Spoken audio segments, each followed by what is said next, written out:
Hi friends, कैसे हैं आप लोग। मेरा नाम है अमित और आप देख रहे हैं मेरा channel new era physics classes को।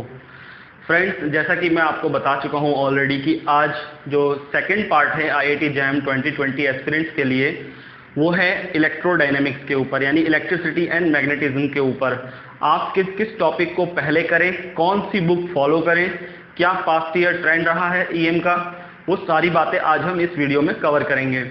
सो फ्रेंड्स, जो भी बात मैं आपको बताता हूँ उस बात को आप सीरियसली फॉलो करिए। जो भी मैं सीक्वेंस वाइज वीडियो बना रहा हूँ उसी सीक्वेंस वाइज 1 जुलाई से अपनी स्टडी शुरू कर सकते हैं। जल्दबाजी कोई जरूरत नहीं है। 1 जुलाई से लेकर जनवरी तक का टाइम आपके पास है, आप कर सकते हैं। आपको बिलीव करना होगा, बिलीव रखना होगा अपने ऊपर। तो आप जो भी मैं सीक्वेंस वाइज वीडियो बना रहा हूँ उसी सीक्वेंस वाइज आप शुरू कर सकते हैं। कोई जरूरी नहीं है कि सर मैं पहले कौन सा करूँ कौन सा बाद में करूँ, तो ध्यान से फॉलो करिए। और फ्रेंड्स, वीडियो शुरू करने से पहले अगर आप लोग फर्स्ट टाइम विजिटर हैं तो सब्सक्राइब जरूर कर लें और बेल आइकन को भी हिट कर दें। और वीडियो अच्छा लगेगा एंड में तो फिर आप वीडियो को भी लाइक जरूर करें और ज़्यादा से ज़्यादा अपने दोस्तों के साथ शेयर करें, क्योंकि मैं चाहता हूँ इंडिया के कोने कोने में किसी भी स्टूडेंट को कोई प्रॉब्लम ना हो और वो कोचिंग पर डिपेंडेंट ना रहे, जो कि बहुत ही मोटी रकम आपसे वसूलते हैं। ठीक है, सो फ्रेंड्स शुरू करते हैं। जो भी बातें मैं आपको बताऊंगा वो सारी बातें इस पीछे जो बोर्ड है उस पर आपको लिखी नजर आएंगी। सो फ्रेंड्स, जैसा कि आपको दिख रहा होगा, लिखा है आईआईटी जैम 2020 फिजिक्स। ये लोगो लगे हैं, कुछ मैंने टॉप आईआईटीज के लगाए हैं और मैंने एक लाइन लिखी है। अगर आप ध्यान से देखें नीचे तो मैंने लिखा है you have 6 to 7 months for IIT jam physics 2020 preparation and you can do it. Everybody can crack the IIT jam physics examination. अगर वो उसमें मोटिवेटेड है, उसमें वो लगा हुआ है, रेगुलर फॉलो करता है, एक रूटीन बना लेता है और रूटीन वाइज फॉलो करता है। 2 to 3 आवर्स अगर हर दिन वो 1 जुलाई से शुरू करता है वो इजीली क्रैक कर देगा, क्योंकि ज़्यादा मुश्किल सिलेबस नहीं है और ज़्यादा बड़ा सिलेबस भी नहीं है, इजीली वो क्रैक कर सकता है। सो फ्रेंड्स, शुरू करते हैं। आज का जो टॉपिक है वो है टॉपिक, अब आपको दिख रहा होगा, लिखा है electricity and magnetism, in short EMT जिसे हम कहते हैं। पास्ट ईयर अगर हम एनालिसिस पे नजर डालें तो फ्रेंड्स, तीनों सेक्शंस में अगर आप देखें 2019 के पेपर को जो मैंने एनालाइज किया है तो मुझे पता चला है सेक्शन ए, जिसमें आपको पता होगा 1 मार्क के भी क्वेश्चन होते हैं और 2 मार्क्स के भी क्वेश्चन होते हैं। टोटल मिला के 6 क्वेश्चन थे, 6 क्वेश्चन। और सेक्शन बी जो कि एमएसक्यू होता है, मल्टीपल सिलेक्ट वाले जो आंसर हैं वो वाले सही होते हैं, इसमें एक ही क्वेश्चन आया था ईएमटी से। और जो न्यूमेरिकल आंसर टाइप है इसमें भी 2 पोर्शन होता है, 1 मार्क वाला और 2 मार्क्स वाला। तो टोटल मिला के जो क्वेश्चन था वो 3 क्वेश्चन थे। यानी कि इसमें अगर हम देखें तो 10 क्वेश्चन जो है वो ईएमटी से ही था 2019 में, जो कि सबसे कम है अभी तक के हिस्ट्री में। ईएमटी में जो आईआईटी जैम में आया हुआ है उसके हिसाब से सबसे कम क्वेश्चन 2019 में है। उसका भी रीजन मैं आपको बताऊंगा अभी नेक्स्ट वीडियो में भी, आपके वेव्स एंड ऑसिलेशन पर हो या नहीं तो मॉडर्न फिजिक्स पर हो। तो मैं आपको बता दूं, रीजन ये है कि इस बार बहुत ही ज्यादा पेपर आसान था और ज्यादातर question solid state physics, electronics और मॉडर्न फिजिक्स से था।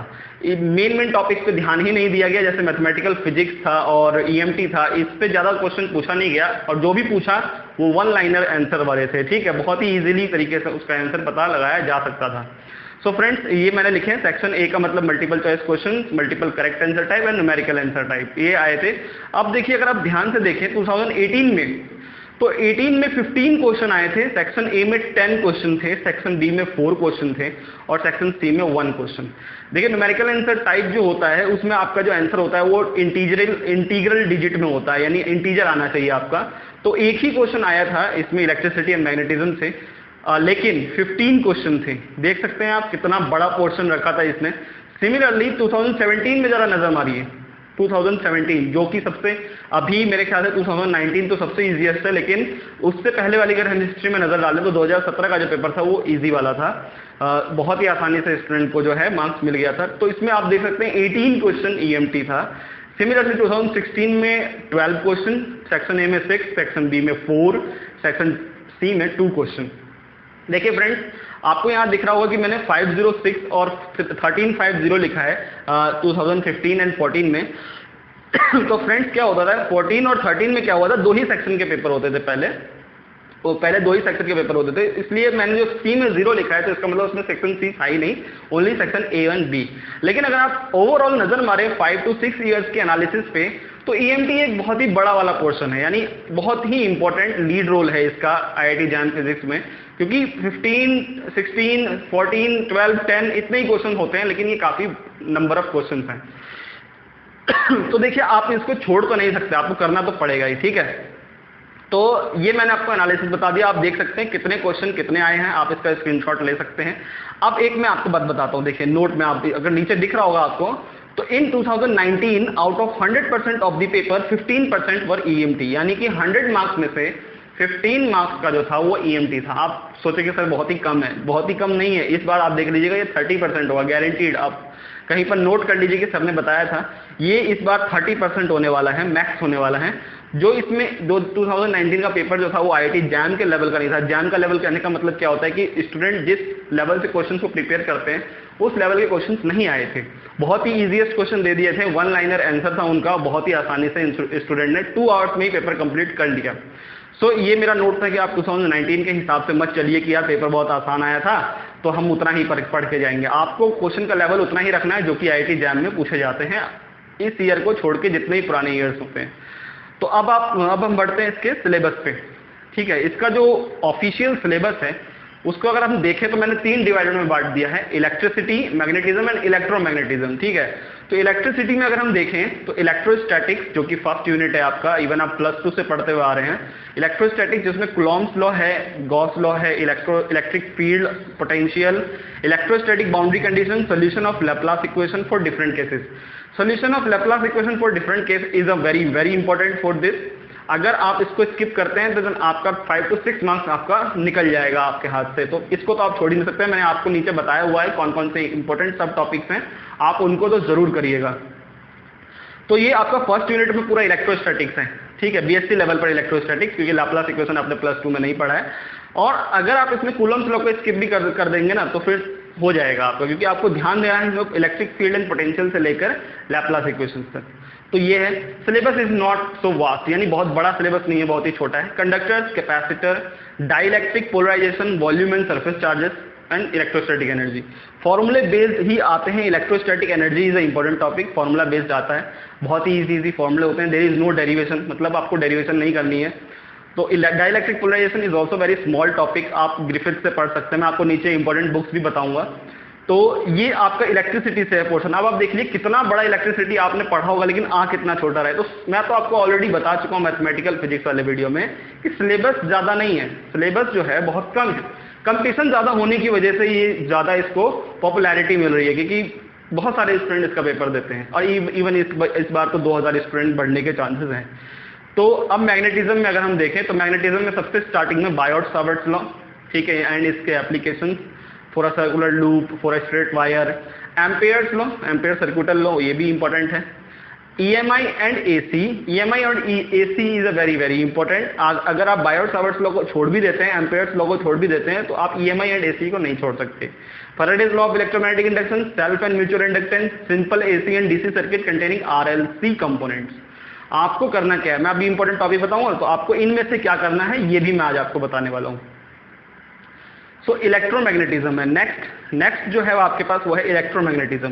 तो इलेक्ट्रोमैग्नेटिज्म का कहने का मतलब है कि phenomena of combined electric and magnetic field. तो इसमें आपको क्या करना है, जो सिलेबस है वो क्या कहता है हमें, अगर पहले ये देखें तो displacement current, Maxwell's equation, plane electromagnetic wave, Poynting theorem, reflection and refraction at a dielectric interface, transmission and reflection coefficient, normal incident only, Lorentz force, motion of a charged particle in electric and magnetic field। सारी बातें आपको दिख रही होंगी पीछे, ये official syllabus है friend, आपको हर जगह जाने की जरूरत नहीं है, आपको इन्हीं चीजों को ही पढ़ना है।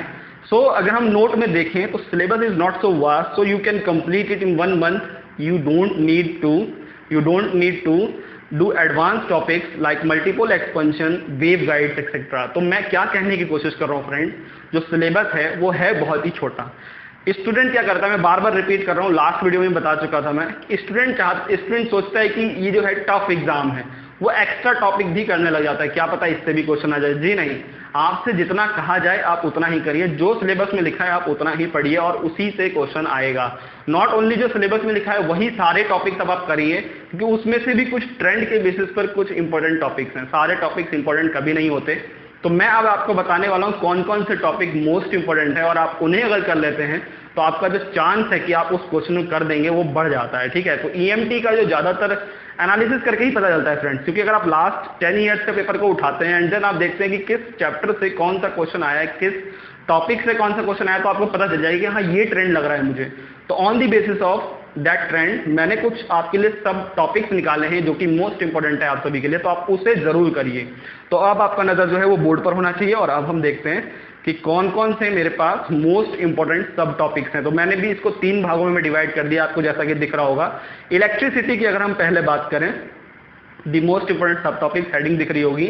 एंड इलेक्ट्रिसिटी की अगर हम बात करें तो आपको देखिए करना क्या है, आपको इलेक्ट्रोस्टैटिक्स में जो कि मैंने आपको बोला कूलम्स लॉ स्किप करिए, छोड़ दीजिए आप Coulomb's law. No need to do any force calculation, जो कि आप बहुत ही बेसिक है, आपको बेसिक पता है। इतना तो मुझे पता है कि आप लोग जो ये वीडियो देख रहे हैं, आप लोग जो मेरी बात समझ रहे हैं, इतना तो आपको पता है कि बेसिक जो है वो आपको ऑलरेडी पता है। कहने का मतलब ये है कि आपने +2 में भी कूलम्स लॉ पढ़ा है, उससे रिलेटेड डायमेंशनैलिटी या एप्सिलॉन नॉट क्या होता है, क्या उसका यूनिट होता है, ये सारी चीजें आपको पता है। फोर्स कैसे कैलकुलेट करते हैं, वेक्टोरिकली तरीके से ऐड करते हैं, तो कूलम्स लॉ आप स्किप कर सकते हैं। जितना पता है उतना बहुत है।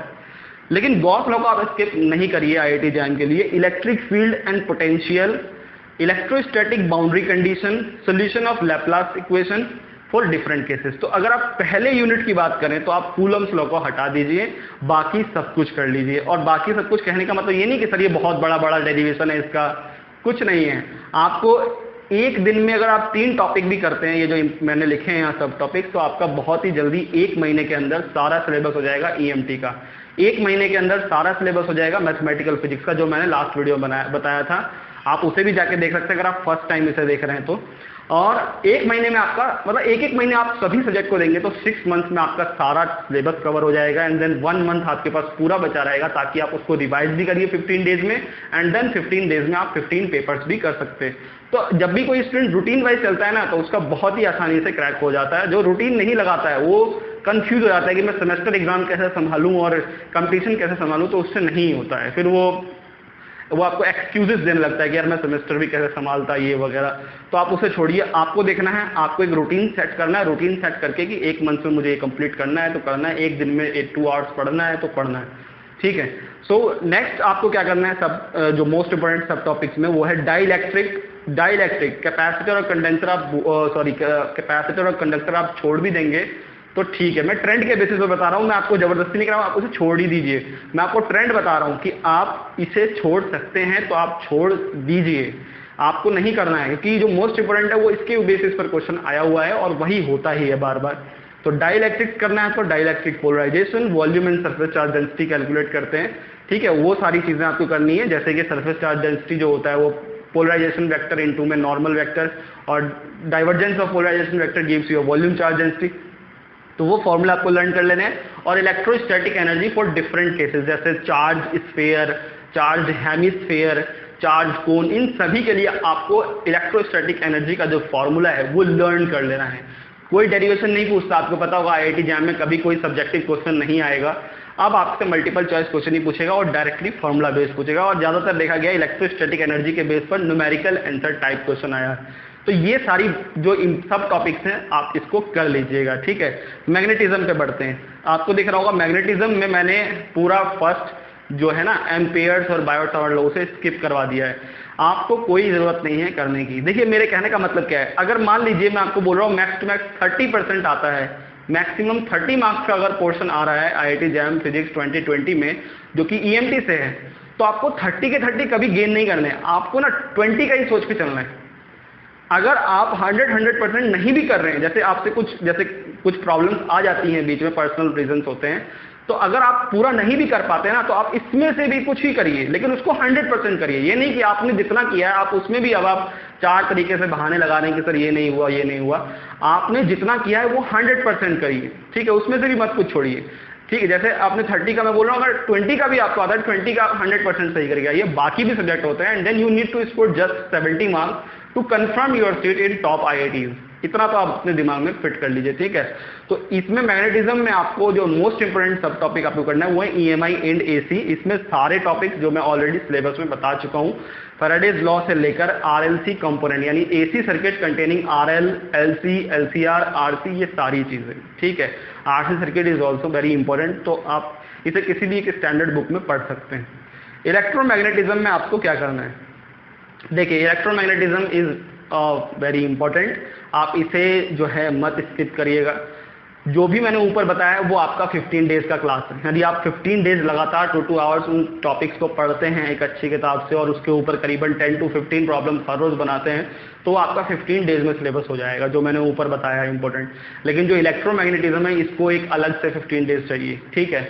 तो क्या करना है इसमें, आपको डिस्प्लेसमेंट करंट से लेकर पॉइंटिंग थ्योरम के फॉर्मूलेज, वेक्टर फॉर्मुलेशन और प्लेन इलेक्ट्रोमैग्नेटिक वेव्स वगैरह सीधी सारी चीजें, मैक्सवेल्स इक्वेशन चारों के चारों, टाइम इंडिपेंडेंट और टाइम डिपेंडेंट, सब के सब इजीली लर्न करने हैं, ठीक है, और हो जाएंगे, इसलिए मैं आपको इजीली बोल रहा हूँ। And then you have to do reflection refraction at a dielectric interface, ये एक एक्स्ट्रा टॉपिक है। एक्स्ट्रा टॉपिक कहने का मतलब क्या है कि किसी भी यूनिवर्सिटी या कॉलेज में जब भी कोई BSc में स्टूडेंट पढ़ रहा होता है तो उसके सिलेबस में ये चीज नहीं होती है, यानी reflection refraction at a dielectric interface, transmission and reflection coefficient, और ये तो चीजें होती हैं, लॉरेंट्ज फोर्स वगैरह होता है। लेकिन ये जो 3-4 टॉपिक्स है ना, यानी ट्रांसमिशन ऑफ इलेक्ट्रोमैग्नेटिक वेव्स और reflection of electromagnetic waves, polarisation of electromagnetic waves, ये सारी चीजें आपको सिलेबस में नहीं पढ़ाई जाती हैं आपके जब रेगुलर BSc का जो कोर्स है कॉलेज में। इसीलिए स्टूडेंट सोचता है कि यार ये चीज मैं कैसे पढ़ूंगा। फ्रेंड्स, ये चीज उतना ही ज्यादा आसान है जितना बाकी EM का पोर्शन है, बहुत ही ज्यादा आसान है। बस आपको थोड़ा सा ऑप्टिक्स का भी नॉलेज होना चाहिए, क्योंकि ऑप्टिक्स में हम लोग ज्यादातर पोलराइजेशन वगैरह पढ़ते हैं, है बहुत ही ज्यादा ईजी।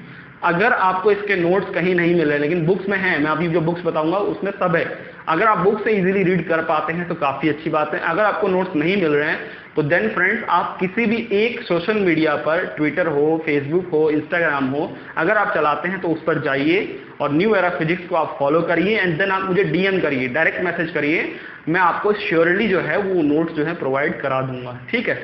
तो क्योंकि जो लिंक्स मैं आपको डिस्क्रिप्शन में दूंगा वो हो सकता है कि यूट्यूब जो है कभी कभी अलाउ नहीं करता है, तो मैं वहां पर आपको शेयर कर दूंगा, ठीक है। तो ये आपको मोस्ट इंपोर्टेंट सब टॉपिक्स कवर करने हैं ओनली इन 1 मंथ। 1 मंथ का ही सिलेबस है। अगर आप हर रोज एक डेली रूटीन बनाकर 2 आवर्स पढ़ते हैं, 1 hours for topic study and then 1 hour for problems, तो आप इजीली इसको कंप्लीट कर सकते हैं, ये मेरा एक्सपीरियंस बता रहा है, ठीक है। तो अब देखिए, अब हम आगे बढ़ते हैं आज के डिस्कशन पे। फ्रेंड्स, अब जो है डिस्कशन वो है मोस्ट इंपॉर्टेंट बुक्स। आपको अगर दिख रही है तो जैसा कि आपको पता है, मैं आपको कुछ अलग नहीं बताऊंगा इलेक्ट्रोडायनेमिक्स से, क्योंकि ये किताब MSc के स्टूडेंट के लिए भी उतना ही यूजफुल है जितना कि BSc के स्टूडेंट के लिए। So first book is also very important, the name is introduction to electrodynamics. Introduction to electrodynamics, David J. Griffith. Electricity and magnetism by Edward M. पुर्सेल।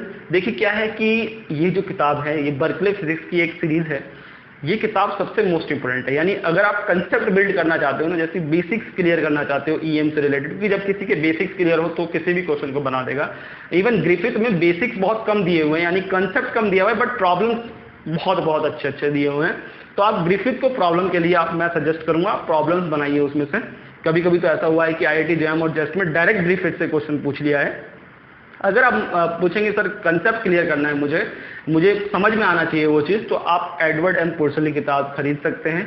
और अगर आपको डाउनलोड करनी है तो मैं आज उसका भी एक तरीका बताने वाला हूँ, ताकि आप कोई सी भी जो किताब है वो इजीली डाउनलोड करके PDF फॉर्मेट में पढ़ सकते हैं, ठीक है।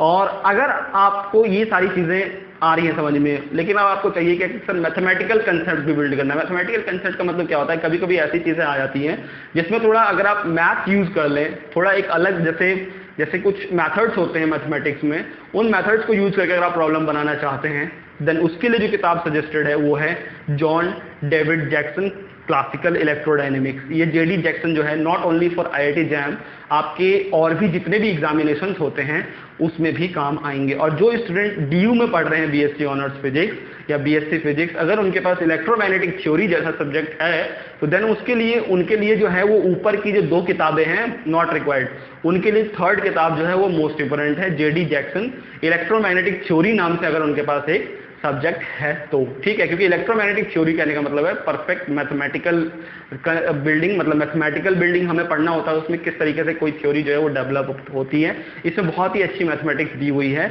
और अगर आपको वो समझ में आ जाती है तो आप इजीली बेसिक्स भी क्वेश्चंस लगा पाएंगे, ठीक है।